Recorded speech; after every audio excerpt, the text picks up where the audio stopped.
से अपने आयनिक में भी इधर उधर के टॉपिक पे डिस्कस करने चले गए थे। तो अब वापस से अपने हाइड्रोलिसिस इक्विलिब्रियम कंप्लीट कर चुके हैं और अब इस टॉपिक में मैं आप लोगों के सामने लेके आया हूँ बफर।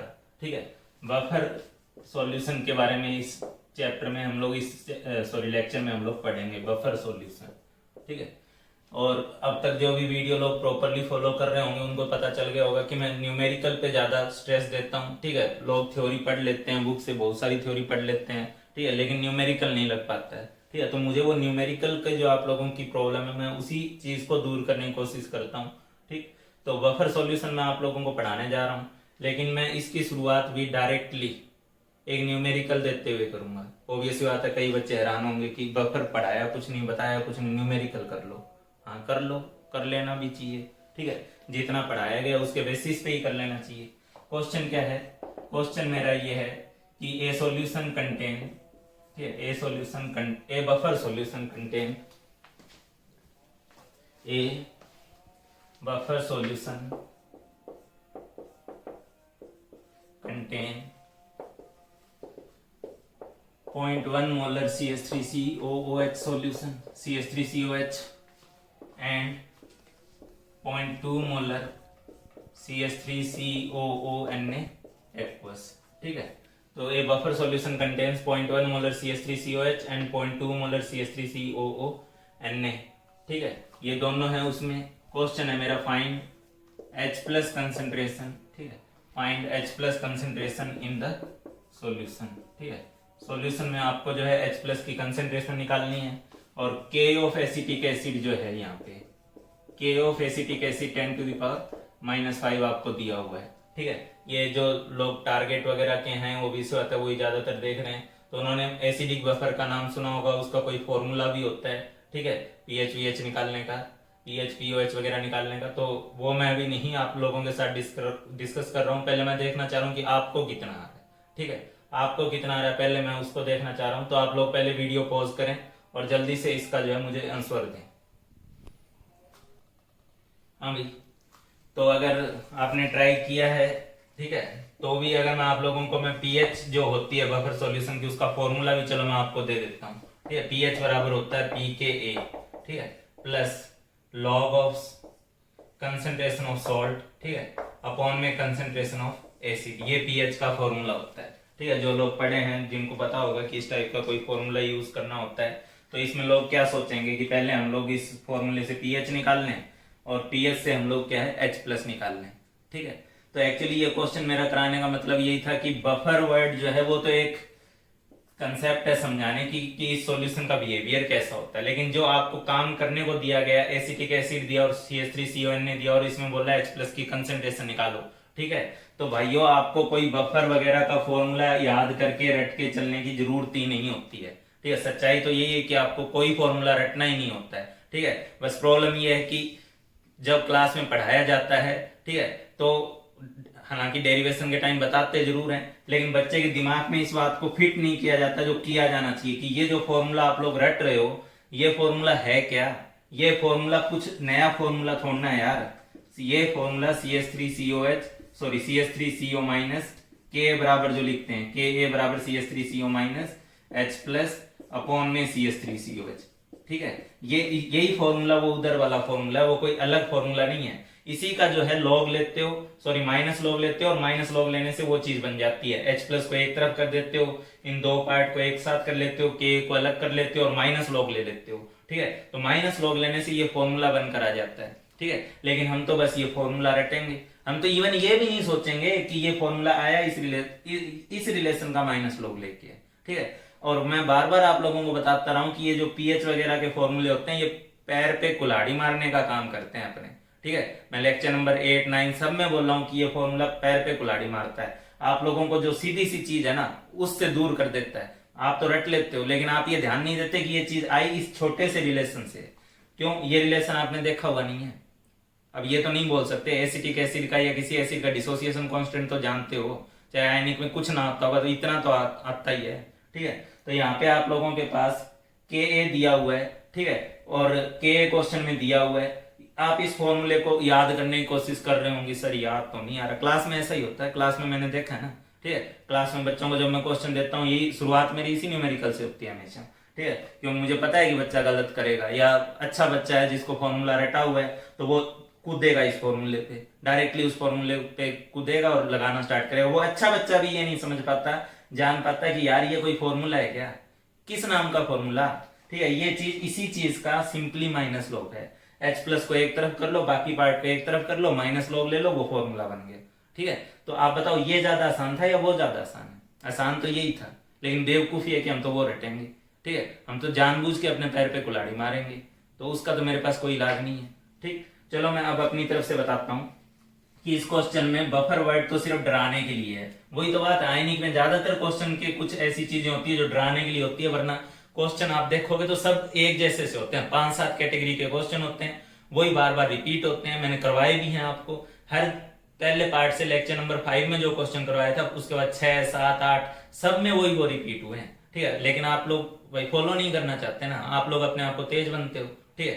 चलो एक बफर सॉल्यूशन की अगर बात करें तो आप लोगों को पता है कि एसिटिक एसिड चाहे कुछ भी हो जाए, कुछ भी, ठीक है, एसिटिक एसिड अपना एक इक्विलिब्रियम बनाएगा ही बनाएगा वाटर में जाके CH3CO- के साथ H+ के साथ, ठीक है। ये वैल्यू ये आपस में इक्विलिब्रियम में रहेंगे ही रहेंगे। मैंने बार बार बोला है, कोई इक्विलिब्रियम अगर आ सकता है तो वो आएगा ही आएगा। इक्विलिब्रियम एक भटकती हुई आत्मा है, उसको मोक्ष तभी मिलता है जब इक्विलिब्रियम आ जाए। तो एसिटिक एसिड, एसीटेट आयन और H+, ये तीनों चीजें हैं, तो ये पक्का इक्विलिब्रियम में है, ठीक है। अब तुम लोगों को मैंने बार बार बोला था, ठीक है, हम लोग करते क्या थे, आप जरा सा सोचो ना, हम क्या करते थे? हम करते थे C×1 - अल्फा, ठीक है, फिर हम लिखते थे C अल्फा लिखते थे, ठीक है। अब इस C अल्फा में, या मैंने तुम लोगों को स्ट्रॉन्ग एसिड वाला पॉइंट बताया था, ठीक है, कि एक वीक एसिड से H+ आ रहा हो, एक स्ट्रॉन्ग एसिड से H+ आ रहा हो, तो हम लोग क्या करते थे? स्ट्रॉन्ग एसिड वाले H+ को रख लेते थे और वीक एसिड से आने वाले H+ को इग्नोर करते थे। अगर लेक्चर फॉलो किया तो आपको पता होगा, ठीक है।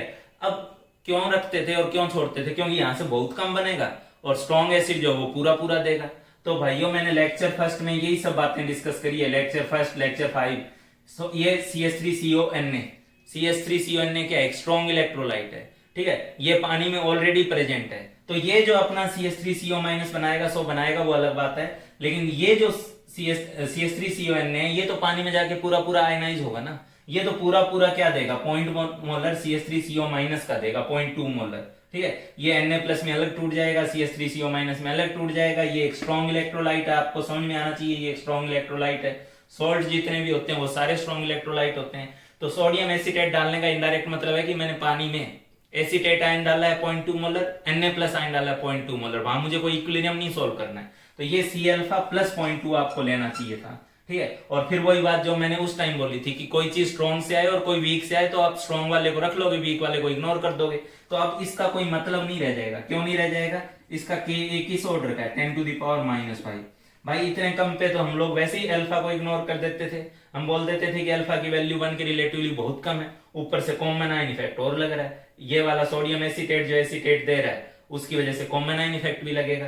तो सीधी सी बात है, इस वैल्यू को आप लोग कितना ट्रीट करोगे? इसको C ट्रीट करोगे, इसको कितना ट्रीट करोगे? इसको 0.2 ट्रीट करोगे।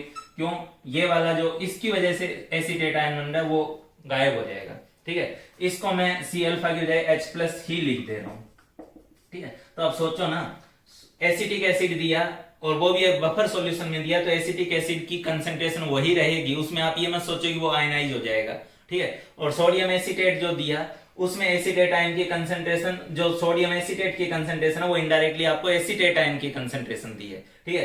तो आपको एक कंजुगेट एसिड दिया और एक साथ में कंजुगेट बेस दिया और उनकी कंसंट्रेशन दे दी है, वो इधर उधर चेंज भी नहीं हो रही है, ठीक है। एसिटिक एसिड 0.1 मोलर तो 0.1 मोलर, सोडियम एसीटेट 0.2 मोलर तो 0.2 मोलर एसीटेट आयन, ठीक है। हमारे लिए अननोन क्या है? H+ है, ठीक है। तो आप लोग देखो कि इस क्वेश्चन में बफर वर्ड तो सिर्फ डराने के लिए, आपको सिर्फ इतना समझ में आना चाहिए था कि ये तीन चीजें इक्विलिब्रियम पे होती है। एसिटिक एसिड क्वेश्चन में दिया है, एसीटेट आयन क्वेश्चन में दिया है, सोडियम एसीटेट में आपको एसीटेट ही नजर आना चाहिए, ठीक है। बचा क्या? H+ बचा। तो Ka जो होगा, K किसके बराबर था? 10⁻⁻5 के बराबर था, ठीक है। तो Ka अगर 10⁻⁻5 के बराबर था तो यहां से किसके बराबर लिखा जाएगा? वो CH3CO-, ठीक है। मैंने बार बार बोला है, ये वो रिलेशन है जिसको भगवान भी आके चेंज नहीं कर सकता। Ka बराबर CH3CO- H+ अपॉन में CH3COH। हाँ, एक रिलेशन ये भी हुआ करती थी सी अल्फा स्क्वायर अपॉन में 1 माइनस अल्फा, वो मैंने 5th लेक्चर में भी बता दिया था। ये तब होती है जब अकेला एसिड लेते हैं, लेकिन यहाँ तो एसिड और उसके साथ साथ एसीटेटाइन दोनों को लिया गया, तो ये रिलेशन नहीं लग सकती। ये कभी लगने वाली रिलेशन है, कभी कभी, और ये ऑलवेज, जिसको भगवान भी चेंज नहीं कर सकता। और इसमें एसीटेटाइन कितना है, एसीटेटाइन इसमें 0.2 मोलर है। H प्लस कितना है, ठीक है, तो H प्लस इसके अंदर जो है वो निकालना है हमें, ठीक है। और एसिटिक एसिड की कंसंट्रेशन कितनी है, 0.1 मोलर है। H प्लस कितना होगा, यहाँ से जब आप पूरा सोल्व करोगे तो ये वैल्यू आएगी आपके पास 5, ठीक है, ये 1/, ये 2 हो रहा है, उधर जाके कट के 5 इंटू 10⁻⁻6 मोलर H प्लस होगा इसके अंदर, 5 इंटू 10⁻⁻6 मोलर, ठीक है। अगर आप ये फॉर्मूला रट के भी होते और आपको बाई चांस याद भी होता, तब भी आप इस फॉर्मूले में फंस जाते। क्यों फंस जाते, क्योंकि लॉग और एंटी लॉग में फंस जाते। और अगर ज्यादा करो, यहाँ 0.2 था ना, इसको मैं 0.3 कर देता। 0.3 के बाद आप लोग क्या करते, ये वाली वैल्यू तो निकाल लेते किसी तरीके से, फिर एंटी लॉग नहीं निकाल पाते, जान लो ये बात, ठीक है। तो आप ये वाला फॉर्मूला रटना, लॉग फॉर्म वाले जो फॉर्मूले, पीएच वाले जो डायरेक्ट फॉर्मूले हैं, उनको रट के सिर्फ उसी पे काम करना और बाकी चीजों को भूल जाना। अपने आप के साथ अपने आप को परेशानी में डालने वाली चीज है, ठीक है। आप उस फॉर्मूले का जो पहले वाला स्टेप होता है, जिसका माइनस लॉग लेके आप उस फॉर्मूले पे पहुंचे हो, चाहे हाइड्रोलिसिस में चाहे बफर में, ठीक है, वो याद रखो। अब क्यों इस क्वेश्चन की शुरुआत मैंने आप लोगों को इसी मतलब बफर सॉल्यूशन स्टार्ट किया, थ्योरी कुछ नहीं पढ़ाई, लेकिन मैंने इस क्वेश्चन से क्यों शुरुआत करी, ताकि आपको मैं समझा पाऊं यार, न्यूमेरिकल करना एक अलग चीज है, बफर सॉल्यूशन तो एक थ्योरेटिकल कंसेप्ट है कि उस बफर सॉल्यूशन का मतलब क्या होता है। क्वेश्चन करना है तो आपको दिखना चाहिए ना कि एसिटिक एसिड, एसीटेटाइन ये इक्विलिब्रियम में रहेंगे H प्लस के साथ, एसिटिक एसिड हमें दिया है, एसीटेट दिया है, H प्लस हमें से पूछा है, डालो के की वैल्यू में निकालो H प्लस, ठीक है। तो इतनी तो आपकी भी समझ होनी चाहिए थी कि यहाँ कोई फॉर्मूला चाहिए ही नहीं था, तभी तो मैंने दिया। फॉर्मूला चाहिए होता तो मैं देता ही क्यों, ठीक है। इतना बेवकूफ थोड़ा ना होगी मैं क्वेश्चन बिना फॉर्मूला करवाए ही करवा दूंगा, फॉर्मूला मेरे को पता था कि मैंने करवाया है, ठीक है। तो ये मैं सबसे पहले तो आप लोगों का एक डर भगाना चाहूंगा, ठीक है। जो आप लोगों की एक बहुत बड़ी गलती है उसको भगाना चाहूंगा कि जो आप लोग पीएच वगैरह का फॉर्मूला रटते हो हेंडरसन इक्वेशन के नाम से, ठीक है, वो गंदा सा नाम उसका, तो मेरे को तो लिया भी नहीं जाता। तो पीएच का फॉर्मूला रटते हो, पीओएच का फॉर्मूला रटते हो, आज अभी इसी वक्त दिमाग में बैठा लो, ये कोई फॉर्मूला होता ही नहीं है, ठीक है। ये सीधा सीधा जो होता है वो एसिड के ए का एक्सप्रेशन का माइनस लॉग होता है, और बेस के केस में के बी के एक्सप्रेशन का माइनस लॉग होता है, ठीक है। ये कोई अलग फॉर्मूला नहीं है, ये एसिड के एक्सप्रेशन का माइनस लॉग है और बेस के बी के एक्सप्रेशन का माइनस लॉग है, इसलिए इस फॉर्मूले की कोई जरूरत पड़ेगी ही नहीं, ठीक है, अगर आप लोग समझ रहे हो मेरी बात को तो। हाँ भाई, तो अब मैं आता हूं एक्चुअल बफर सॉल्यूशन को डिफाइन करने में, क्योंकि बफर सॉल्यूशन तो बस एक सॉल्यूशन के टाइप को नाम दिया गया है। किस टाइप के सॉल्यूशन को नाम दिया गया है, ठीक है, बफर सॉल्यूशन नाम दिया गया है ए सॉल्यूशन, ठीक है, which resist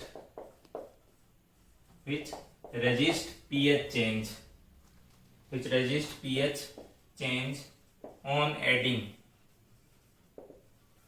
adding small amount of H plus, बहुत ज्यादा भी नहीं, थोड़ा सा small amount of H plus or OH minus in the given solution, ठीक है। एक ऐसा सॉल्यूशन जिसके अंदर मैं अगर थोड़ा सा H प्लस ऐड करूं, थोड़ा सा OH माइनस ऐड करूं, ठीक है, तो ऐसा सॉल्यूशन पीएच चेंज को रेजिस्ट करे H प्लस और OH माइनस जोड़ने में, मतलब पीएच को कांस्टेंट रखे, ठीक है। लेकिन वो ये है कि इसमें ये नहीं कि मैं कुछ भी लाया, एसिड डाल फुल सारा लाया, बोतल भर के लाया और उडेल दिया उसमें, ऐसा नहीं करना है, ठीक है। एक मामूली सा अमाउंट, बहुत ही मामूली सा अमाउंट H प्लस का OH माइनस का अगर मैं ऐड करूंगा और वो पीएच चेंज को रेजिस्ट करेगा, तो उस टाइप के सॉल्यूशन को आप बफर सॉल्यूशन बोल देते हो। तो बफर सॉल्यूशन तो बस एक नाम है। हाँ, ये बफर सॉल्यूशन किस किस कंडीशन में बनेगा, ठीक है, बफर सॉल्यूशन क्यों पीएच चेंज को रेजिस्ट करता है या कैसे पीएच चेंज को चेंज होने से रोकता है, मतलब अल्टीमेटली H प्लस की कंसंट्रेशन या OH माइनस आयन की कंसंट्रेशन को चेंज होने से कैसे रोकता है, ठीक है। तो अभी देखो आप लोग, ठीक है, मेरे पास एक वीक एसिड हो, इसमें मैं बफर एक्शन साथ में डील कर दे रहा हूं। मेरे पास एक वीक एसिड हो, मेरे पास उसका सॉल्ट हो, ठीक है, सॉल्ट ऑफ वीक एसिड, मान लो मेरे पास CH3COH है, ठीक है, और मान लो मेरे पास CH3CONA है। लेकिन लेक्चर फर्स्ट आपको जरूरी है, आप चाहे कितना भी सोच लो, लेक्चर फर्स्ट के बगैर काम नहीं चलेगा, मेरे लेक्चर फर्स्ट अच्छे से फॉलो करो। CH3COH और CH3CONA, ठीक है, अगर ये दोनों सॉल्यूशन में प्रेजेंट हैं तो ऑब्वियस बात है, अभी मैंने बताया कि CH3CONA, और मैंने अभी क्या मैं बार बार बताता आया हूं कि सॉल्ट के केस में अगर सॉल्ट के अंदर स्ट्रॉन्ग बेस का कैटायन हो तो वो फालतू ही होता है, स्ट्रॉन्ग एसिड का एनायन हो तो वो फालतू ही होता है। बहुत बार बताया, लेक्चर फर्स्ट से बताया, ठीक है, लिखवाया भी था कि मैं बार बार इस लाइन को यूज करूंगा। तो इसमें Na+ का कोई रोल नहीं है, ठीक है। ये सॉल्यूशन बफर का काम करेगा तो ये CH3COH के दम पे करेगा, CH3 इससे जो CH3CO- मिलेगा पूरा पूरा, क्योंकि स्ट्रॉन्ग इलेक्ट्रोलाइट है। CH3CONA देने का मतलब ही यही है कि मेरे को CH3CO- दिया है, और इन दो के दम पे जो है वो किसका काम करेगा, इसका बफर का काम करेगा, ठीक है। अभी आपको समझ में आना चाहिए कि जब ये सॉल्यूशन में है, CH3CO- सॉल्यूशन में, तो ये इक्विलिब्रियम में रहते हुए H+ के साथ लेते हुए इक्विलिब्रियम में, CH3COH is in equilibrium with CH3CO- and H+। इनका अपना एक इक्विलिब्रियम है, एक जो भी वहां पे एक H+ की वैल्यू हो सकती थी वो H+ की वैल्यू वहां पे है, ठीक है। अब होता क्या, उतनी तो वैल्यू है H+ की, ऐसा नहीं कि H+ वहां 0 है। अब इसमें होगा क्या कि इस टाइप के सॉल्यूशन में ए स्मॉल अमाउंट, बहुत ज्यादा नहीं, a small amount H+ is added. H+ का मतलब मान लो आपने कोई स्ट्रॉन्ग एसिड HCl ऐड कर दिया, तो वही बात है, HCl ऐड करना मतलब H+ ऐड किया, a small amount H+ is added. तो भाई ऐसे सॉल्यूशन में जैसे ही आप H+ ऐड करोगे, लेक्चर फर्स्ट में मैंने बोला है ये वीक एसिड का एनायन है, इसको अपने खोए हुए H+ से बहुत गहरा प्यार प्रेम है, ठीक है।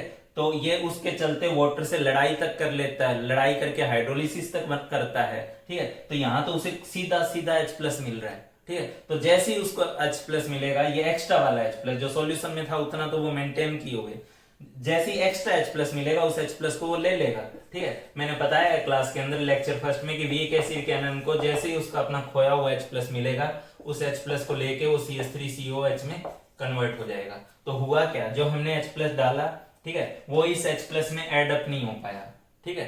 क्यों H+ एड अप नहीं हो पाया, क्योंकि CH3CO- उस H+ को लेके चला गया अपने साथ, ठीक है। अच्छा, इसी में a small amount of OH- is added, ठीक है। इसी में अगर आपने small amount of OH- add कर दिया होता, स्ट्रॉन्ग बेस ऐड कर दिया होता, ठीक है। तो स्ट्रॉन्ग बेस अगर आप लोग ऐड कर देते तो स्ट्रॉन्ग बेस की कंडीशन में ये होता मेरे प्यारे बच्चों की, जो CH3COH एज ए एसिड बैठा है वहां पे, ठीक है, वो एसिड इस स्ट्रॉन्ग बेस यानी OH- के साथ रिएक्ट करता, CH3COH प्लस OH- की फॉर्म में रिएक्ट करता, और साथ में क्या देता मेरे को, CH3CO-, ठीक है, प्लस वाटर देता।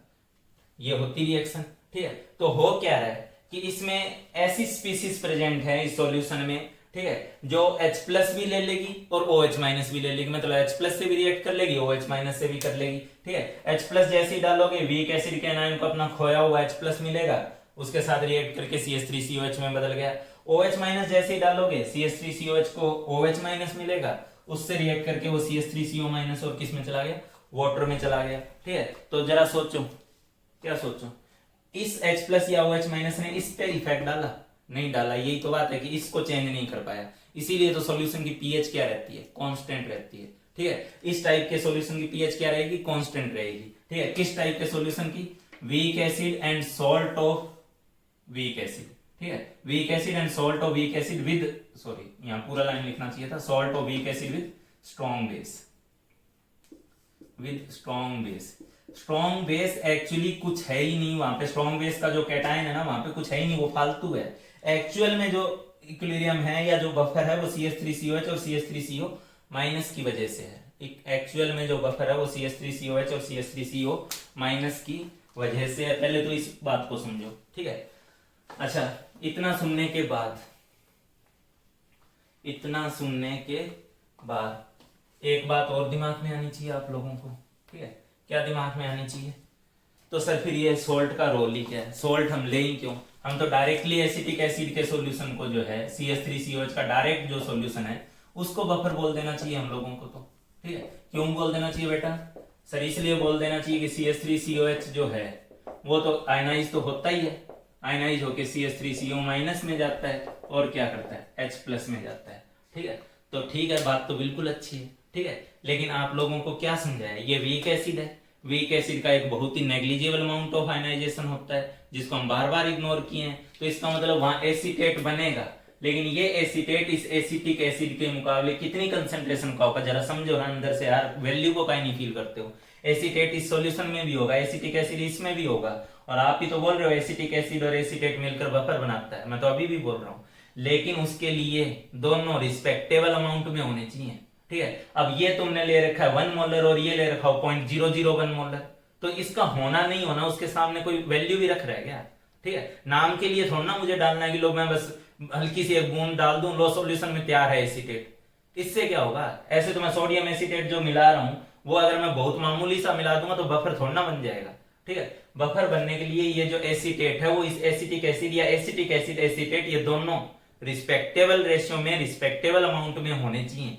ये नहीं कि एक बहुत ज्यादा एक मामूली सा, ठीक है, या ये बहुत ज्यादा, अगर हम इससे शुरुआत करते इसकी हाइड्रोलिसिस होती है एसिटिक एसिड बनता, तो ये बहुत ज्यादा रहता है ये बहुत मामूली सा रहता, ठीक है। तो इस टाइप का सॉल्यूशन बफर नहीं काम करता, इसीलिए तो हमें सॉल्ट ऐड करना पड़ता है। क्यों ऐड करना पड़ता है कि सॉल्ट जो होगा वो अपने आप एसीटेट आयन दे देगा सॉल्यूशन में, उसके डिसोसिएशन से ना आ रहा हो कोई बात नहीं है, और हमने इग्नोर भी किया था पिछले क्वेश्चन में, उससे ना आए कोई दिक्कत नहीं है, लेकिन ये सॉल्ट दे देगा एसीटेट आयन, ठीक है। तो वही बात है, अगर आप लोग ये सोच रहे हो कि एसिटिक एसिड में भी तो ये दोनों चीजें होती है, होती जरूर है, लेकिन एक बहुत ज्यादा होती है और एक बिल्कुल मामूली सी होती है, इतनी सी, ये नाखून के आगे वाले हिस्से के बराबर इतनी सी होती है, ठीक है, पूरी उंगली के रिलेटिवली अगर बात करोगे तो यहाँ पे ये जो एसीटेट है ना ये इतना मामूली है कि आप इनको बफर नहीं बोल सकते। इसके लिए चाहिए कि ये दोनों किस रेशियो में हो, रिस्पेक्टेबल रेशियो में हो, एक अच्छे मतलब ये या तो ये बहुत ज्यादा ना हो या ये बहुत ज्यादा ना हो, ठीक है। और मैं आपको बता भी दूं, फॉर ए गुड बफर, ठीक है, फॉर ए इफेक्टिव बफर, दो तीन चीजों से मैं चीजों की शुरुआत कर रहा हूं, समझो इसको। फॉर ए इफेक्टिव बफर ये जो रेशियो है ना CH3CO- का और CH3COH का, ठीक है, ये रेशियो किससे किसके बीच में लाई करना चाहिए जरा सुन लो। ये रेशियो 1/10 से लेके 10 के बीच में होना चाहिए, ठीक है। मतलब ये 10 गुना हो इसके मुकाबले तो भी चल जाएगा, ये 10 गुना हो इसके मुकाबले तो भी चल जाएगा, मतलब दोनों में से कोई एक दूसरे का 10 गुना हो चल जाएगा, तब तक आप उसे इफेक्टिव बफर बोल सकते हो, ठीक है। लेकिन अगर ये इसके मुकाबले 100 गुना ज्यादा है, 1000 गुना ज्यादा है, तो इसकी कोई वैल्यू ही नहीं है, इसकी कोई औकात ही नहीं है इसके सामने, और इसके सामने जब इसकी औकात नहीं है तो ये बफर नहीं है।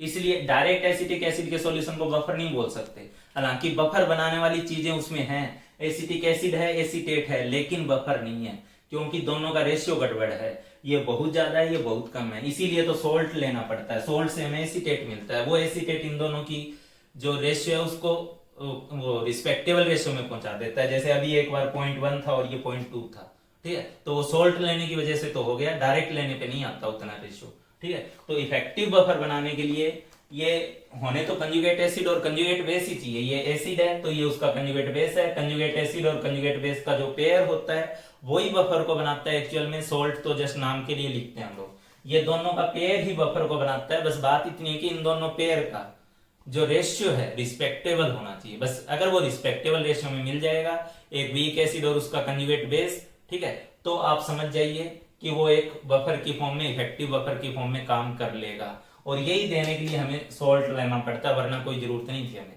ठीक। तो इफेक्टिव बफर के लिए 1/10 और 10 के बीच में ये रेशियो लाई करना चाहिए। अच्छा, एक वर्ड और आता है इफेक्ट बफर कैपेसिटी, ठीक है, उसको लोग मैथमेटिकली डिराइव करवाते हैं और बताते हैं अलग अलग तरीके से, डेरिवेशन वो डिफरेंशिएशन कराएंगे, रिजल्ट देंगे, ठीक है, कि कितना बफर कैपेसिटी मैक्सिमम कब होगी, बफर कैपेसिटी क्या है, ठीक है, कि मैं उसमें कितना H+ डाल सकूं या OH- डाल सकूं कि उसकी जो pH है वो चेंज ना हो, उस pH को वो कांस्टेंट मेंटेन रखे, ठीक है। तो जितना H+ वो झेल लेगा वो उसकी बफर कैपेसिटी है, ठीक है, बिना pH चेंज हुए झेल लेगा, जितना OH- बिना pH चेंज हुए झेल लेगा वो उसकी बफर कैपेसिटी है। अब आप अगर मेरे शब्दों पे जाएं तो आपको कोई मैथमेटिकल पार्ट में जाने की जरूरत नहीं है, ठीक है। मैंने क्या बोला कि एक अच्छा बफर होने के लिए दोनों रिस्पेक्टेबल रेशियो में होने चाहिए, समझे आप, दोनों रिस्पेक्टेबल रेशियो में होने चाहिए अच्छा बफर होने के लिए। तो सबसे अच्छा बफर कब होगा जरा अपने आप से सोचो, सबसे अच्छा बफर तब होगा जब दोनों में कोई एक दूसरे पे डोमिनेट ना करे, बल्कि दोनों बराबर बराबर हो। किसी मैथमेटिक्स में जाने की जरूरत नहीं है, अपनी सीधे सीधे कॉमन सेंस से बता देंगे कि जब दोनों बफर बनने के लिए दोनों रिस्पेक्टेबल होनी चाहिए, तो सबसे रिस्पेक्टेबल रेशियो तो 1:1 ही है ना, ठीक है, ना इसको 10 गुना रखो ना इसको 10 गुना रखो, सीधा सा कितना रखो 1:1 रखो, ठीक है। अगर आप इनको 1:1 लेते हो तो ये सबसे अच्छा बफर होगा, ठीक है। तो इतनी देर की मेरी जो अल्टीमेट कंक्लूजन है, पहली बात तो पहला पॉइंट तो ये था कि आप जो बफर का फॉर्मूला रट के शुरुआत करते हो या रटने की कोशिश करते हो वो एक बेवकूफी है। बफर का फॉर्मूला कोई नया फॉर्मूला नहीं होता, वो के ए और के बी के एक्सप्रेशन का ही माइनस लॉग होता है। पहला तो ये, ठीक है, जो लोग गलती करते हैं। दूसरा, एक वीक एसिड और उसका कंजुगेट बेस मिलके बफर बनाते हैं, ठीक है, और एक नॉर्मल एसिड का सॉल्यूशन लोगे तब भी उसमें दोनों चीजें प्रेजेंट होती है, लेकिन वो उस कंडीशन में आप उसे बफर का नाम नहीं दे पाते, ठीक है। उसको बफर का नाम देने के लिए वीक एसिड और उसके कंजुगेट बेस को एक रिस्पेक्टेबल रेशियो में लाना पड़ता है। उस रेशियो में लाने के लिए हमें वो एसीटेटाइन किसी सोल्ट की फॉर्म में ऐड करना पड़ता है, और वो भी एक ऐसा सोल्ट कैटाइन ऐसा रखते हैं उस सोल्ट का ताकि वो कुछ पंगा ना करे। तो आपको पता है स्ट्रॉन्ग बेस का कैटाइन कुछ करता ही नहीं, इसलिए हम उसको एक स्ट्रॉन्ग बेस के सोल्ट के फॉर्म में जो है इसमें ऐड कर देते हैं ताकि इनका रेशियो रिस्पेक्टेबल हो जाए। फिर बात आती है कि मैक्सिमम बफर कैपेसिटी कब होगी, तो जब इनका रिस्पेक्टेबल रेशियो होगा तब वो बफर का काम कर रहा है। तो ऑब्वियसली बात है मैक्सिमम बफर कैपेसिटी तब होगी जब सबसे रिस्पेक्टेबल रेशियो आ जाए, और वो कौन सा है, 1:1 है। तो तब जब दोनों की कंसंट्रेशन एग्जैक्टली बराबर होगी तो वो मोस्ट इफेक्टिव बफर होगा, उसकी बफर कैपेसिटी सबसे ज्यादा होगी।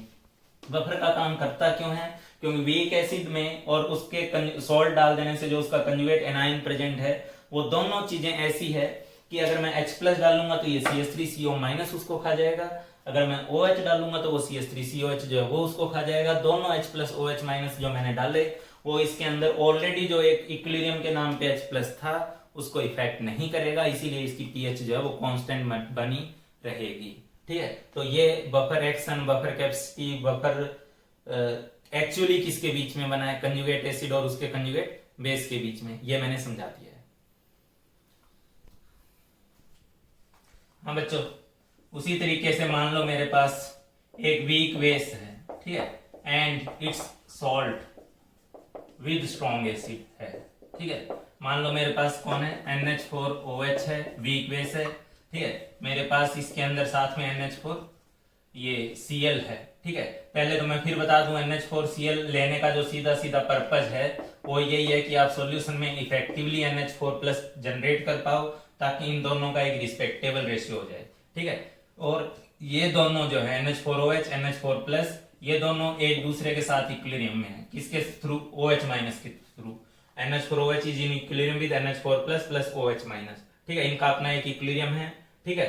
अब इस इक्विलिब्रियम में, इस आए हुए इक्विलिब्रियम में अगर मैं H+ ऐड करता हूं, ठीक है, तो H+ मैं अगर ऐड करता हूं तो जरा आप लोग समझो इस बात को कि ये जो मैं H+ ऐड करूंगा तो यहाँ एक वीक बेस बैठा हुआ है, हालांकि वो वीक है लेकिन मैंने स्ट्रॉन्ग एसिड ऐड किया ना, H+ ऐड किया, स्ट्रॉन्ग एसिड ऐड किया, ठीक है। तो वीक एसिड अगर रहेगा तो भी स्ट्रॉन्ग बेस उससे, वीक बेस रहेगा तो भी स्ट्रॉन्ग एसिड उससे रिएक्ट कर लेगा तो क्या बनाएगा, NH4+ बनाएगा प्लस ये H2O बनाएगा, ठीक। अगर मैं इसके अंदर OH- ऐड करूं, ठीक, तो जो OH- ऐड करूंगा तो OH- वही बात है, ये वीक बेस का कैटायन है, वीक बेस के कैटायन को अपने खोए हुए OH- से बहुत गहरा प्यार था, ठीक है। तो वो उसी गहरे प्यार के चलते NH4+ प्लस OH- उस OH- NH4+ उस OH- को लेके NH4OH में चला जाएगा। एक OH- इसमें पहले से था लेकिन वो इक्विलिब्रियम वाला OH- था, उससे जो एक्स्ट्रा OH- मिल रहा है उस OH- को NH4+ ले जाएगा और किस में कन्वर्ट कर देगा,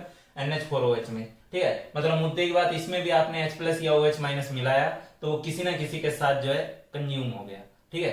या H+ मिलाया तो बेस के साथ कंज्यूम हो गया और OH- मिलाया तो NH4+ के साथ कंज्यूम हो गया। दोनों चीजों को खा लेने वाला काम जो है वो यही करेंगे, ठीक है। वीक एसिड और वीक एसिड का एनायन करेगा, वीक बेस और वीक बेस का कैटायन करेगा, ठीक है। अच्छा, तो इस केस में भी आप देख रहे होगे कि इस तरीके से बफर एक्शन होता है, इस तरीके से उनका जो है pH कांस्टेंट मेंटेन रहती है, और मोस्ट इफेक्टिव बफर तब होगा जब इन दोनों की जो वैल्यू है वो आपस में बराबर रहेगी, ठीक है।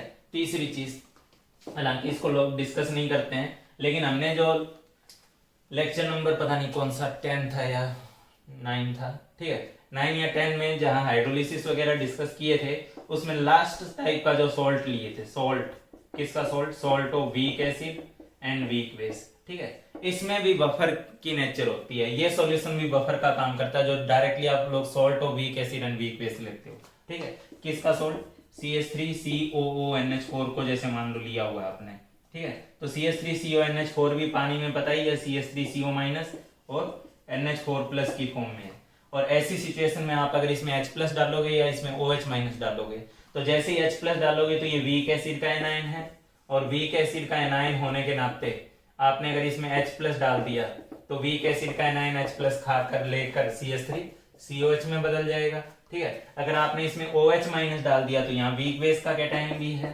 ठीक है, NH4 plus plus OH minus, उसको लेते हुए ये NH4 OH में बदल जाएगा। तो मुद्दे की बात, इस केस में भी जो बफर इसकी जो pH वगैरह है वो ऑलमोस्ट कांस्टेंट सी रहती है। ठीक है, ये भी किसका काम करेगा, इस टाइप का सॉल्यूशन भी बफर का काम करेगा। ठीक है, तो मुद्दे की बात ना कि हमें हर जगह दो टाइप पढ़ने को मिलते हैं। ठीक है, ये मैंने तीसरा एक एक्स्ट्रा और बताया, आप लोगों की जस्ट नॉलेज में रहे।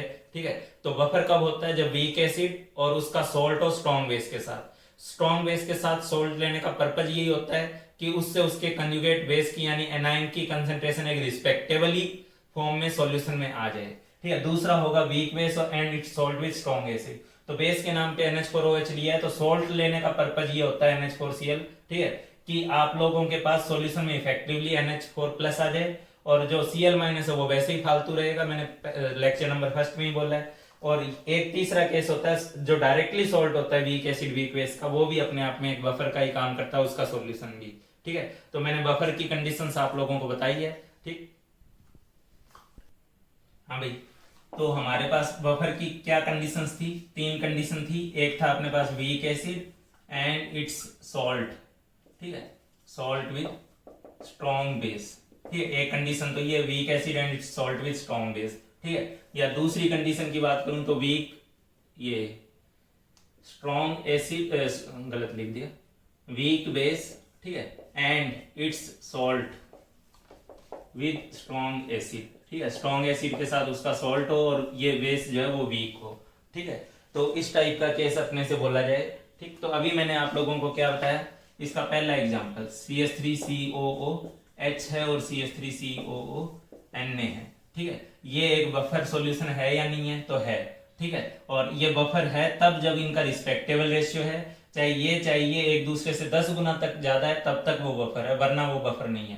ठीक है, ये नहीं कि मैं इसका नाम भर मिला दूं और बोल दूं कि बफर तैयार हो गया, तो फिर क्या फायदा।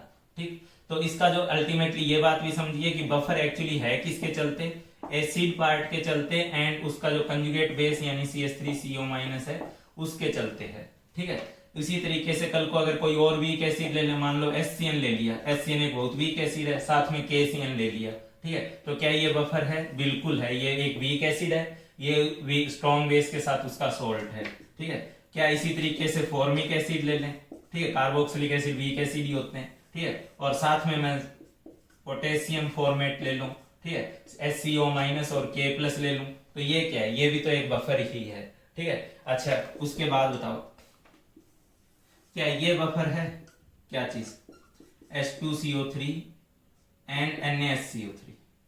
ठीक है, क्या ये बफर है H2CO3 एंड NaHCO3, क्या ये बफर है। ठीक है, तो मैं अभी आप लोगों को क्या समझा रहा हूं, जरा समझो उस बात को। ठीक है, ये चीज मैं इसके एग्जांपल बाद में ले लूंगा, मैं पहले इसी पे हूं।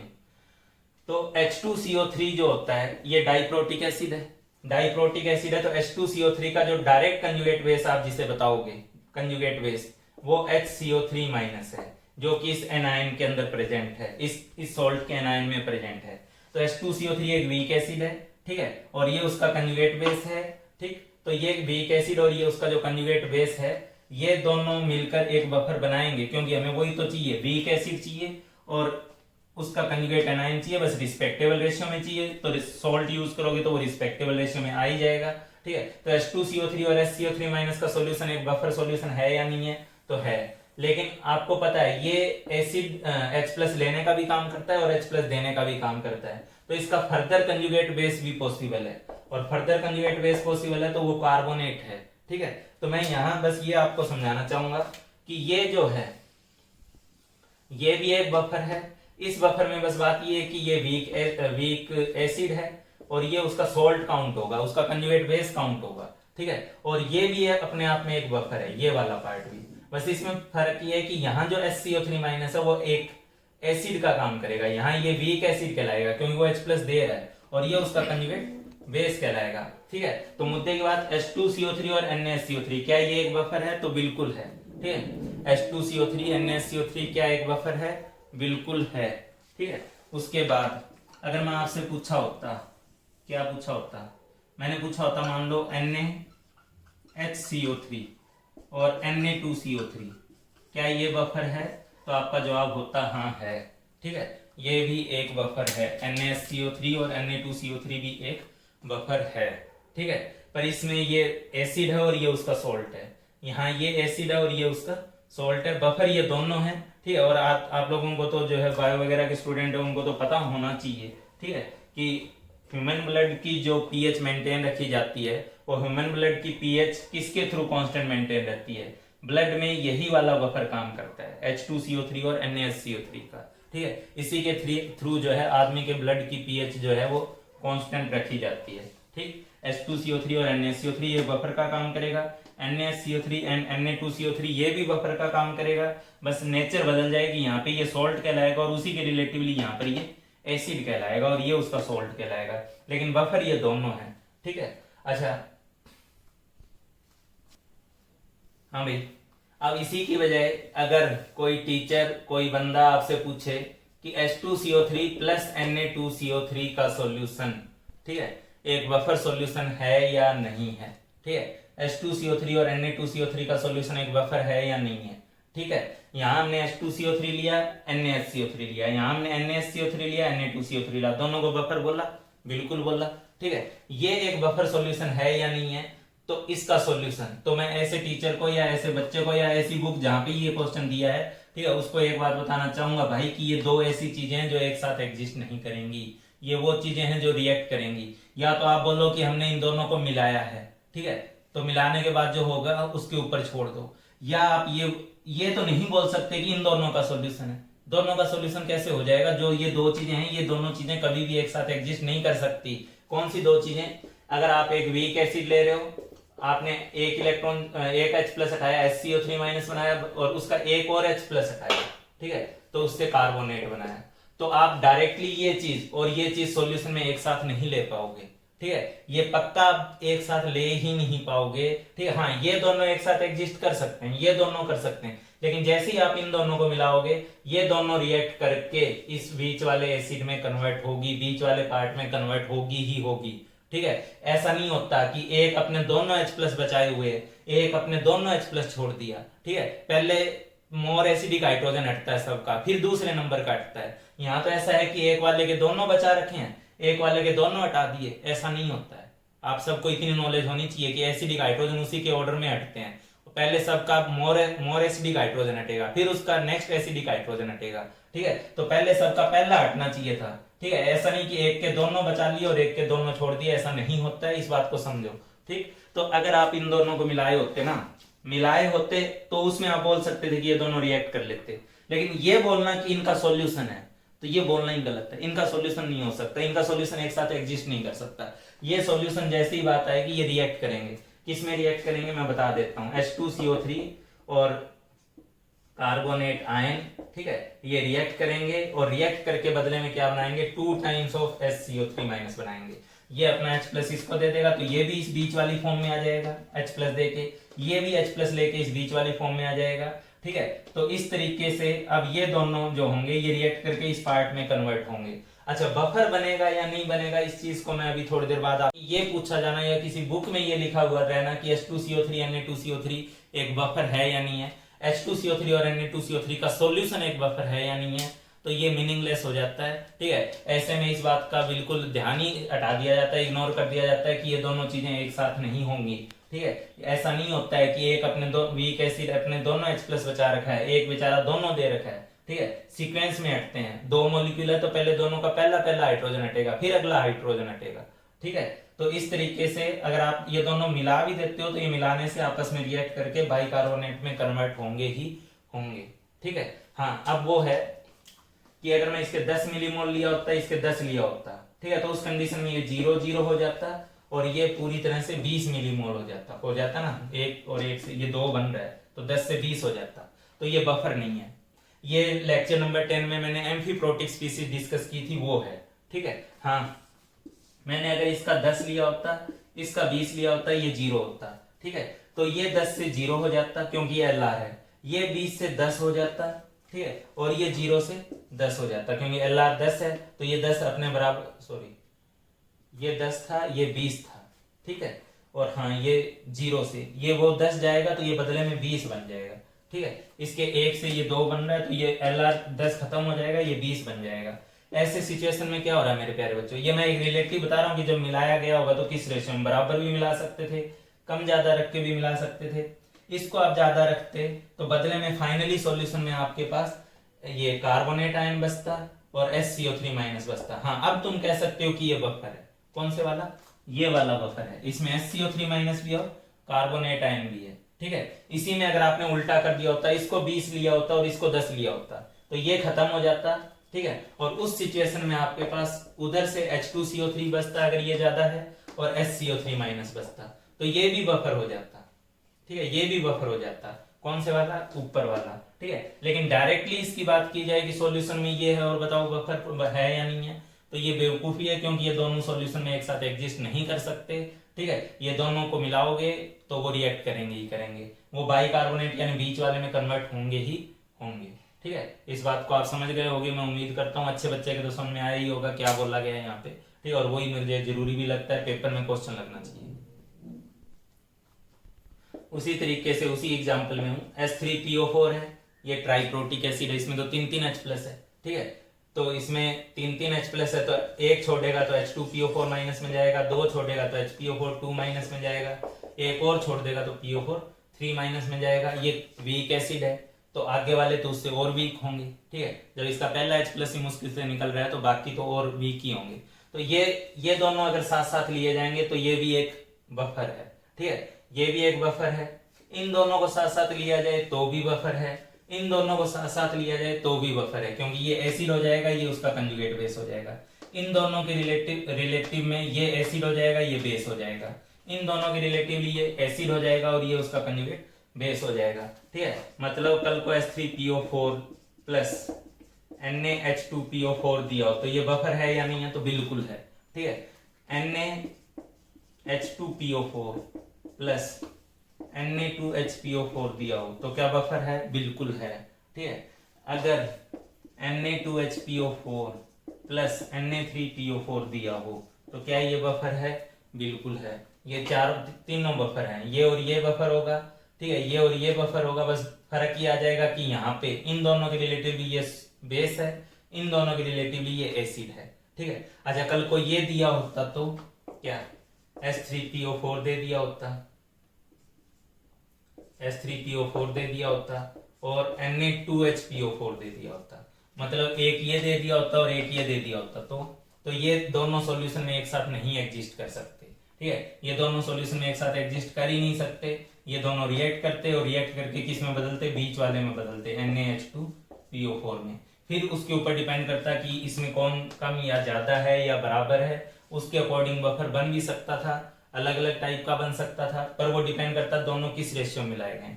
पर डायरेक्टली ये पूछना बेवकूफी है, ठीक है, या डायरेक्टली इसके बारे में पूछना, किसके बारे में, H3PO4, ठीक है, और Na3PO4, इसके बारे में पूछना, ये भी सही नहीं है। क्यों, क्योंकि ये दोनों भी एक साथ एग्जिस्ट नहीं कर सकते, ये तो बिल्कुल एक्सपेरिमेंट पे ले लिए, एक ने अपने तीनों H प्लस बचा रखे और एक बेचारे के तीनों H प्लस भाग गए, ठीक है, ये दोनों एक साथ एग्जिस्ट नहीं कर सकते, इन दोनों को मिलाओगे तो ये रिएक्ट करेंगे और इन बीच वालों में कन्वर्ट होंगे किसी ना किसी में, ठीक है, तो बीच वालों में कन्वर्ट होंगे, इसलिए ये भी एक साथ एग्जिस्ट नहीं कर सकते, ये भी एक साथ एग्जिस्ट नहीं कर सकते। तो ऐसे सॉल्यूशन के बारे में बफर, ये डायरेक्ट बफर है या नहीं है वो नहीं पूछा जा सकता, हाँ इनकी अमाउंट देके फिर पूछा जा सकता है, ठीक है, फिर हम देखेंगे कि फाइनली रिएक्शन के बाद सॉल्यूशन में क्या बच रहा है, ठीक।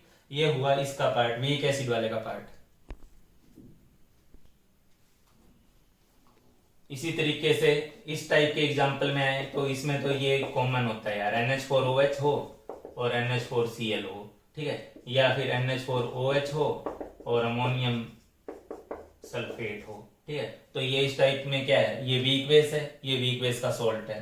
सॉल्ट होने का पर्पज क्या है कि आपको NH4 प्लस एक रिस्पेक्टेबल रेशियो में मिल जाए, ठीक है, ये वही वीक बेस है, अमोनियम सॉल्ट है, ठीक है, अमोनियम सल्फेट है, तो यहाँ भी वही बात है, इससे आपको रिस्पेक्टेबल रेशियो में सल्फेट अमोनियम आयन दे देगा ये, ठीक है, दोनों का एक रिस्पेक्टेबल रेशियो जनरेट कर देगा जो कि अपने आप में एक बफर का काम करेगा।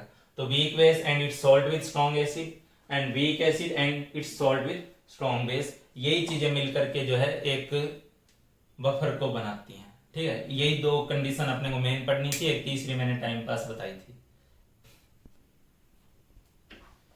हाँ भाई, अब बात आती है मैथमेटिकल पार्ट पे जाने की, पीएच निकालने की। ठीक है, उसका मैं इनडायरेक्टली आपको पहले ही बता चुका हूँ। पीएच का जो फॉर्मूला होता है वो बहुत टेम्परेरी सा फॉर्मूला होता है, पता नहीं क्यों उसको लोग फॉर्मूले का नाम ही देते हैं। ठीक है, आप के एक्सप्रेशन का माइनस लॉग लेते हो, वो पीएच का फॉर्मूला हो जाता है एसिडिक बफर के लिए। आप केवी के एक्सप्रेशन का माइनस लॉग लेते हो, वो पीओएच का फॉर्मूला हो जाता है बेसिक बफर के लिए। फिर भी मैं अपनी तरफ से बता दे रहा हूँ। ठीक है, मेरे पास एक तरफ week acid and its salt with strong base है। ठीक है, तो अगर ऐसा है तो वही चीज है इस सॉल्यूशन में मेरे को क्या, इसमें मान लो CH3COH है, CH3CONA है। ठीक है, इसका कंसंट्रेशन दिया रहेगा, इसका कंसंट्रेशन दिया रहेगा। तो बात वही है ना कि इसकी कंसंट्रेशन मुझे नोन है। ठीक है, ये कंसंट्रेशन मुझे दी रहेगी क्वेश्चन में। ठीक है, इसकी कंसंट्रेशन मुझे नोन है CH3CO माइनस की। क्यों? जितना सोडियम एसीटेट होगा उसके करस्पॉन्डिंग एसीटेट की कंसंट्रेशन हो जाएगी। ठीक है, तो ये दो मुझे अननोन है। बचा क्या? बचा मेरे लिए H प्लस। तो मुझे ये भी तो पता है कि ये तीनों चीजें जो होती है वो एक दूसरे के साथ, तीनों के साथ इक्विलिब्रियम में रहती है। किस फॉर्म में रहती है? CH3COH अपना इक्विलिब्रियम रखेगा ही रखेगा, कुछ भी हो जाए, वाटर में कुछ भी मिला दें। ठीक है, भगवान भी आकर के इस इक्विलिब्रियम को चेंज नहीं करेगा, ये तीनों आपस में इक्विलिब्रियम पे रहेंगे। ठीक है, इसकी कंसंट्रेशन पता है, इसकी कंसंट्रेशन पता है, इसकी तो नहीं पता है, इसी की वैल्यू नहीं पता है। तो इस वैल्यू को आप लोग इसके के एक्सप्रेशन में लाओ, CH3CO माइनस, ठीक है, इंटू H प्लस अपॉन में CH3COH। ठीक है, अब इसको आप लोग H प्लस को एक तरफ ले लेना, और H प्लस को जब आप लोग एक तरफ ले लोगे तो यहाँ पे आपके पास एक तरफ K बचेगा, और यहाँ से आप लोगों के पास CH3COOH और डिवाइड में CH3COO माइनस बचेगा। और इसका जब आप दोनों तरफ माइनस लोग ले लोगे और उसके बाद चीजों को एडजस्ट कर लोगे, इतना आप लोग करना, मैं नहीं करूंगा। ठीक है, पीएच जो होगी दोनों तरफ माइनस लोग लेने के बाद, ठीक है, पीएच जो होगी वो PKA हो जाएगी प्लस लॉग ऑफ, यहाँ माइनस के बाद आप लोग इस माइनस को प्लस करने के लिए इसको अंदर में पलट दोगे, ऊपर CH3CO माइनस आएगा। ठीक है, ऊपर CH3CO माइनस आएगा, और डिवाइड में जो है CH3COOH आएगा, एस ऊपर एनायन आएगा और नीचे एसिड आएगा। ठीक है, और इसी चीज को तो लोग जो है वो क्या कर लेते हैं, इसी चीज को लोग अल्टीमेटली याद करते हैं। पीएच का क्या फॉर्मूला? पीएच बराबर PKA प्लस लॉग, ठीक है, सॉल्ट बाई एसिड के नाम से, सॉल्ट की कंसंट्रेशन डिवाइडेड बाई एसिड की कंसंट्रेशन, इसके नाम से इस पीएच के फॉर्मूले को जो है याद कर लेते हैं। ठीक है, पीएच बराबर PKA plus log of salt by acid. ठीक है, पीएच बराबर PKA plus log of salt by acid, ये फॉर्मूला हो गया। इस चीज का फॉर्मूला हो गया एसिडिक सॉल्यूशन की पीएच निकालने का। क्या ये फॉर्मूला कुछ अलग है? ठीक है, इससे ज्यादा अच्छा तो ये है कि मैं इसको ध्यान रख लूं, ये यूज कर लूं, ये यूज कर लूं, के यूज कर लूं, H प्लस निकल जाएगा ना, तो मुझे लॉग एंटी लॉग के चक्कर में पढ़ना पड़ेगा और चीजें साफ साफ दिखाई देगी। ठीक है, तो ये एक इक्वेशन हुई जब हम लोग वीक एसिड के केस में किए। ठीक है, यही काम जब मैं weak base and its salt, ठीक है, weak base and its salt with strong base की कंडीशन में करूंगा। ठीक है, weak base and its salt with strong base की कंडीशन में करूंगा। ठीक है, तो वही चीज है, इस सॉल्यूशन में मेरे पास NH4OH पता है, NH4Cl दिया है, जिसका पर्पज है सॉल्यूशन में NH4 प्लस जनरेट करना। ठीक है, ये दोनों चीजें इक्विलिब्रियम में है, किसके साथ? NH4OH NH4 plus plus OH minus के साथ इक्विलिब्रियम पे है। ठीक है, इसका इक्विलिब्रियम कांस्टेंट Kb होता है, जो किसके बराबर होता है? NH4 plus into OH minus. इसमें मुझे इसकी कंसंट्रेशन पता है, मुझे इसकी कंसंट्रेशन पता है। ठीक है, और ये मेरे लिए अननोन है। ठीक है, तो NH4 plus OH minus upon में क्या? NH4OH। ठीक है, जब आप लोग OH को एक तरफ करेंगे OH माइनस को, तो ये OH माइनस बराबर हो जाएगा इसको Kb। ठीक है, वहां K था, यहाँ Kb, और यहाँ आएगा आपके पास NH4OH। ठीक है, और डिवाइड में आएगा आपके पास NH4 प्लस, और दोनों तरफ जब आप लोग माइनस लॉग ले लोगे तो माइनस लॉग लेने से ये POH बराबर PKB। ठीक है, POH बराबर PKB प्लस लॉग ऑफ, ये आ जाएगा माइनस लॉग लेने से ये वैल्यू अंदर आके पलटेगी, ठीक है। NH4 प्लस होगा यहाँ पे और डिवाइड में NH4OH होगा, ठीक है। तो यहाँ POH का फॉर्मूला निकल रहा है, ना कि PH का। POH बराबर PKB प्लस लॉग ऑफ क्या NH4 प्लस के बदले में आप उसको सॉल्ट लिख सकते हो, NH4OH के बदले में आप उसको बेस की कंसंट्रेशन लिख सकते हो। तो सॉल्ट बाई बेस की कंसंट्रेशन, ये अपने पास फॉर्मूला हो गया POH का। POH बराबर PKB plus log of salt by base. यहाँ पे pH बराबर क्या है, pKa plus log of salt by acid. यहाँ pH है, यहाँ POH है, लेकिन आप सीधा सा ध्यान रखो, ये जो एक्सप्रेशन है ये इस K वाले एक्सप्रेशन का माइनस लॉग है, ये जो एक्सप्रेशन है ये वाला, ये KB वाले एक्सप्रेशन का माइनस लॉग है। तो आप लोगों की जिंदगी सुधर जाएगी, मतलब जिंदगी आसान हो जाएगी एटलीस्ट बफर सॉल्यूशन को सोल्व करने में, ठीक है। तो ये मैंने आप लोगों को पीएच का फॉर्मूला दिया, इसको हेंडरसन हेसल-ब्लेच इक्वेशन बोलते हैं। मेरी स्पेलिंग बहुत गंदी है, मैं नहीं लिखने जाऊंगा बोर्ड पे, आप लोग हंसोगे और क्या, ठीक है। तो मैं तुम्हारी केमिस्ट्री पे हंस लूंगा, तुम कौन सा बहुत तेज हो, मेरी इंग्लिश कमजोर है तो तुम्हारी केमिस्ट्री। तो इसमें बात यह है कि आप लोग जो है, इसका नाम हेंडरसन हेसल-ब्लेच इक्वेशन के नाम से जाना जाता है इनको दोनों को, ठीक है। तो ये पीएच और पीओएच का फॉर्मूला हो गया तुम लोगों के लिए, ठीक है। एसिड के लिए पीएच जहाँ पे पीके आएगा, बेस के लिए पीओएच जहाँ पे पीके भी आएगा, और लॉग में सोल्ट बाई बेस आएगा, इसके लॉग में जो है सोल्ट बाई एसिड आएगा। ये आपको मैंने फॉर्मूला दिया। के ए कौन सा भाई, सीधी सी बात है, जो एसिड यूज हुआ है और जो कंजुगेट बेस यूज हुआ है उनके बीच का जो इक्विलिब्रियम कांस्टेंट है उसको के नाम से यहाँ शो किया है। इसमें कंजुगेट बेस और उसके कंजुगेट कैटायन यानी एसिड के जो बीच का इक्विलिब्रियम कांस्टेंट है उसको केबी के नाम से हमने रिप्रेजेंट किया है।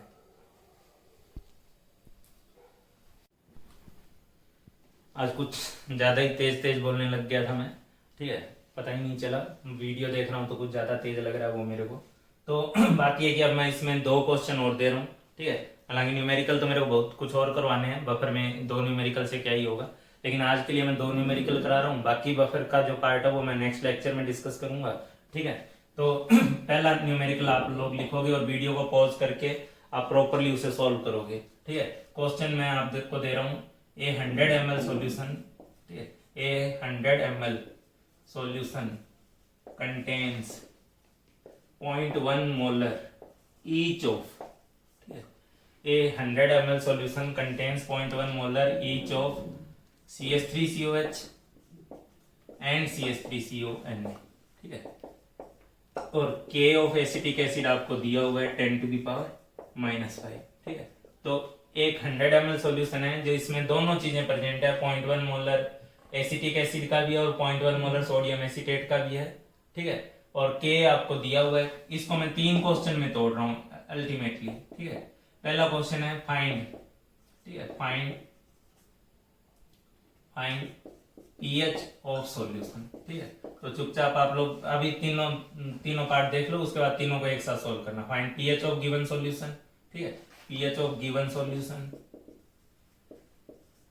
दूसरे पार्ट में क्या है, find pH after mixing 20 ml 0.1 molar NaOH in above solution, ठीक है। अब आपको दूसरे केस में तब pH निकालनी है जब इस 100 ml में मैं 20 ml 0.1 मोलर NaOH सॉल्यूशन जो है वो मिक्स कर दूं, ठीक है। pH निकालनी है after mixing 20 ml 0.1 molar NaOH solution, इसी सॉल्यूशन में मिक्स कर दूंगा तब बताना है, ठीक है। तीसरा है फाइंड pH आफ्टर मिक्सिंग, यहाँ सब सेम चल रहा है, 20 ml 0.1 मोलर, ये भी सब सेम चल रहा है, दोबारा लिख भी दे रहा हूँ, 20 ml, ठीक है, 0.1 molar HCl solution in it, ठीक है, HCl solution in above solution, ठीक है। अगर एक बार मैं 20 ml 0.1 मोलर NaOH इसमें मिलाया होता तो pH कितनी होती, और एक बार मैं 20 ml 0.1 मोलर HCl सॉल्यूशन इसमें मिलाया होता तो pH कितनी होती। वीडियो पॉज करेंगे और जल्दी से इसको सॉल्व करेंगे। हाँ, तो मैं उम्मीद करता हूँ कि आप लोगों ने क्वेश्चन कर लिए हैं, तीनों का सॉल्यूशन देख लो। आज मैं कोई मुश्किल क्वेश्चन उठा भी नहीं रहा हूँ, वैसे भी मुश्किल क्वेश्चन का मतलब कुछ नहीं होता, बस आपके लिए अगर कंसेप्ट नहीं आती है तो आसान क्वेश्चन भी मुश्किल ही है, ठीक है। ये नॉर्मल सा क्वेश्चन है। पहले पार्ट में तो आपको डायरेक्ट 100 ml 0.1 मोलर दिया हुआ है, कौन 0.1 मोलर ही CH3COH है, ठीक है, और 0.1 मोलर ही CH3CONA है, ठीक है। तो सीधी सी बात आप लोग जानते हो, पहला पार्ट का जो रिजल्ट होगा पीएच बराबर क्या होता है, पी के ए होता है plus log of salt by acid होता है, ठीक है। तो यहाँ सॉल्ट और एसिड की कंसंट्रेशन दोनों की बराबर बराबर है, ये 0.1 ये 0.1, लॉग ऑफ 0.1 हो गया, लॉग ऑफ 1 0 हो गया, यानी पीएच जो है वो किसके बराबर होगी, पीएच बराबर होगी आपके पास पी के ए के, ठीक है। पीएच जो है वो पी के ए के बराबर होगी। अच्छा पी के ए कितना दिया है क्वेश्चन में, ठीक है, वो दिख ही रहा है 10⁻⁻5 दिया है, के तो पी के हो गया 5, ये तो पहला क्वेश्चन हो गया, ठीक है। अच्छा दूसरा क्वेश्चन, आपको बार बार बोला गया कि जब भी कोई चीज मिलाने की बात की जाती है तो पहले देखो कि रिएक्शन होगी या नहीं होगी, ठीक है। NaOH मिलाया गया है, अच्छा ये थोड़ा सा नहीं, ड्रॉप वाइज नहीं मिलाया गया, छोटा सा नहीं मिलाया गया कि पीएच नहीं चेंज होगी, ठीक है। कई बच्चे बोलेंगे सर ये तो बफर था तो पीएच क्यों चेंज हो रही है। 20 ml 0.1 मोलर बहुत अच्छी अमाउंट मिलाई गई है, ठीक है।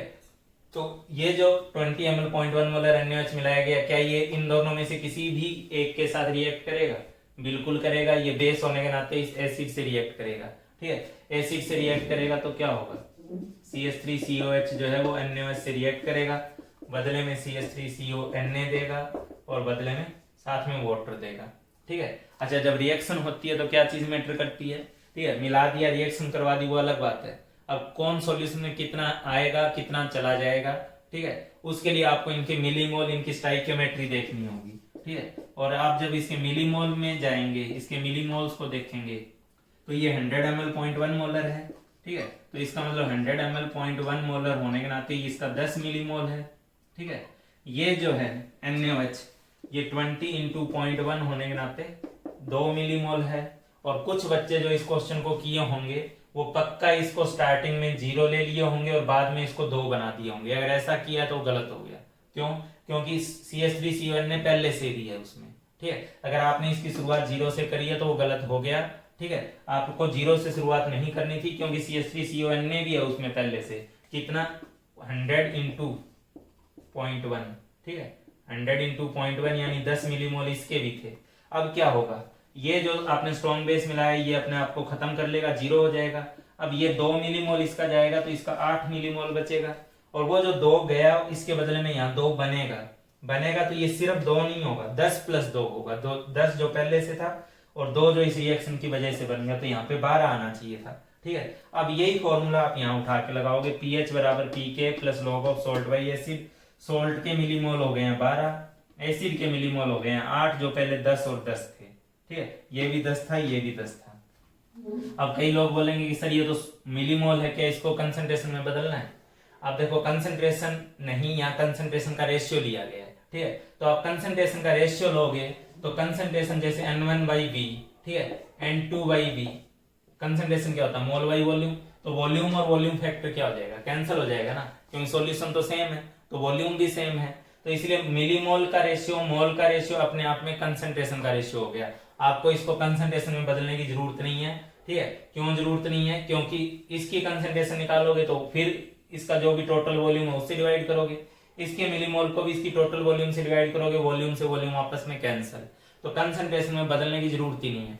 आप इस रिलेशन में डायरेक्टली बैठाएं, पीएच बराबर यहाँ पीके रख रहा हूं कितना 5 प्लस लॉग में सॉल्ट बाई एसिड, सॉल्ट कितना है मेरे प्यारे बच्चों, सॉल्ट है 12, ठीक है, 2 लिखा होगा कईयों ने, और डिवाइड बाई 8, ये log 2/3 हो गया, ठीक है, तो ये 3/2 हो गया, जिसको मैं log 3 - log 2 लिख सकता हूँ, ठीक है, log 3 - log 2 लिख सकता हूँ, ठीक है। ये जो भी वैल्यू बनेगी वो आप लोग निकाल लोगे, 5 + 0.48, ठीक है, और -0.30, तो ये बन गई 5.18, ठीक है। तो इसकी जो पीएच बनेगी वो पीएच बनेगी 5.18 इस बफर सॉल्यूशन की, जब आप लोग NaOH मिला दोगे कितना 20 ml 0.1 मोलर, और ऑब्वियसली बात है पीएच बढ़नी चाहिए थी, क्योंकि बेस मिला रहे हो तो पीएच तो बढ़ेगी, पहले 5 थी और अब 5.18 हो गई। आप ये जरूर सोचो कि इतना सारा ml मिलाने के बावजूद भी, 20 ml 0.1 मोलर NaOH मिलाने के बावजूद भी पीएच 5 से 5.18 हुई है, बहुत ज्यादा तो अभी भी नहीं बदली है, 5 से कितनी हुई है 5.18, तो यही तो बफर की इंपॉर्टेंस समझा रहा है। और ये 20 ml है, अगर 1-2 ml मिलाया होता तो इसका मतलब पीएच चेंज ही नहीं होती, ठीक है, ऑलमोस्ट उतनी रहती, यही बफर होता है, ठीक है। इसके तीसरे पार्ट को करवा रहा हूं मैं अभी। हाँ भाई, तो थर्ड पार्ट में आप लोगों ने 20 ml 0.1 मोलर HCl मिलाया है इसमें, 20 ml 0.1 मोलर HCl मिलाओगे तो क्या ये दोनों में से किसी के साथ रिएक्ट करेगा? लेक्चर फर्स्ट में बता चुका हूं कि स्ट्रॉन्ग एसिड जो होता है वो वीक एसिड के सॉल्ट से रिएक्ट करता है, ठीक है, वो अपना H+ वीक एसिड के एनायन को ट्रांसफर कर देता है और सॉल्ट में जो है स्ट्रॉन्ग एसिड का एनायन शिफ्ट हो जाता है, ठीक है। अगर ये एक वीक एसिड का एनायन है, कई बार हम लोग कर चुके हैं इस रिएक्शन को, CH3CO में अगर HCl मिलाऊंगा तो ये पक्का CH3COH प्लस NaCl में जाएगा, ठीक है। NaCl फालतू होता है, बहुत बार बोल चुका हूं, तो ये मैं ये नहीं कह रहा हूँ इस रिएक्शन में नहीं बनेगा, लेकिन फालतू है, ठीक है, फालतू है तो इसका कोई रोल ही नहीं होता एसिड बेस में। तो इसके थर्ड पार्ट को देख रहे हैं, इसका मिलीमोल लिखते हैं। मिलीमोल कितना है जरा बताओगे? इसका मिलीमोल 10 है, इसका मिलीमोल 2 है, इसका 10 है, ठीक है। 100 इंटू 0.1 10, 20 इंटू 0.1 2, 100 इंटू 0.1 10। यहाँ भी कई लोगों ने इसको स्टार्टिंग में 0 कर दिया होगा। 0 क्यों करोगे भाई? दोनों के 10-10 मिलीमोल थे, ये लिमिटिंग है, ये 0 हो जाएगा, ये 10 से 8 हो जाएगा, ये 10 से 12 हो जाएगा। इस बार एसिड के मिलीमोल बढ़ जाएंगे और सॉल्ट के मिलीमोल कम हो जाएंगे, और ऑब्वियस बात है आपने एसिड मिलाया है तो जो पीएच यहाँ आई थी 5 पहले केस में, उससे थोड़ी कम ही आनी चाहिए और कम ही आएगी भी, ठीक है। अब क्या करना है, वही फॉर्मूला दोबारा लगाओ, पीएच बराबर pK plus log of salt by acid. PK a कितना है? पीके कितना है? 5 है, प्लस लॉग में सॉल्ट बाई एसिड, सॉल्ट ये है तुम्हारा, जो पहले 10 था अब 8 हो गया, ठीक है, 8, और एसिड कितना है? 12 हो गया, ठीक है, एसिड 10 से 12 हो गया और वो 10 से 8 हो गया। इस बार ये 5, ठीक है, प्लस लॉग 2, लेकिन माइनस लॉग 3 हो रहा है, और ये 4.82 हो जाएगा, ठीक है। इसकी वैल्यू पता है, इसकी वैल्यू पता है, ये 4 कितना हो गया? 82 हो गया, ठीक है। तो ये तरीके से हम लोग इस टाइप के बफर सॉल्यूशन के पीएच वगैरह को निकाल सकते हैं। एक लास्ट क्वेश्चन और दे रहा हूँ, ठीक है, इसको कर दो, फिर बाकी नेक्स्ट क्लास में करते हैं। हाँ, तो एक्चुअली मैं सोचा था कि ये क्वेश्चन पूरा ही करवा दूं, लेकिन मैं न्यूमेरिकल दूंगा, क्वेश्चन दूंगा, और जो भी बच्चे वीडियो को फॉलो किए हैं लास्ट तक अच्छे से, तो वो मुझे इस सॉल्यूशन का, इस क्वेश्चन का सॉल्यूशन जो आंसर होगा वो कमेंट में बताएंगे। नेक्स्ट लेक्चर में मैं इसका सॉल्यूशन आपके साथ डिस्कस कर लूंगा, लेकिन उससे पहले आप लोग कमेंट में जरूर बताइएगा कि इसका सॉल्यूशन क्या होगा, ठीक है। क्वेश्चन है मेरा, ए सॉल्यूशन कंटेन्स 0.1 मोलर NH4OH, दिया NH4OH है, ठीक है, 0.1 molar NH4OH, 0.2 molar ammonium sulphate, ठीक है, 2 मोलर अमोनियम सल्फेट, 0.2 मोलर, ठीक है। फाइंड, अच्छा ये दोनों दिए तो ऑब्वियस बात है ये बफर है, find pH of buffer solution, ठीक है, find pH of buffer solution, ठीक है। हाँ, पीएच पूछा है तो आप डायरेक्टली पीएच वगैरह के फॉर्मूले यूज कर सकते हो। Find the pH of buffer solution, के भी मैं आपको दे दे रहा हूँ NH4OH का, ठीक है, ये होता है 10 to the power -5, ठीक है, के भी मैं आपको दे रहा हूँ, ये होगा 10 to the power -5, ठीक है। और ऑप्शंस दे रहा हूँ कि कितना होगा आप लोग मेरे को बताइएगा, ठीक है। एक ऑप्शन में आप लोगों को दे रहा हूँ 5.3, ठीक है, सेकेंड ऑप्शन में आप लोगों को दे रहा हूँ 5.6, ठीक है, थर्ड ऑप्शन में दे रहा हूँ आप लोगों को 8.7, ठीक है, और डी ऑप्शन में आप लोगों को दे रहा हूँ 8.4, ठीक है। तो ये ऑप्शंस दिए हैं मैंने 5.3, 5.6, 8.7 और 8.4, ठीक है। तो कमेंट में बताइएगा मेरे को कि इसकी फाइनल पीएच जो होगी इस बफर की वो कितनी होगी, ठीक है। बाकी नेक्स्ट लेक्चर में करते हैं, बफर को कंटिन्यू करेंगे।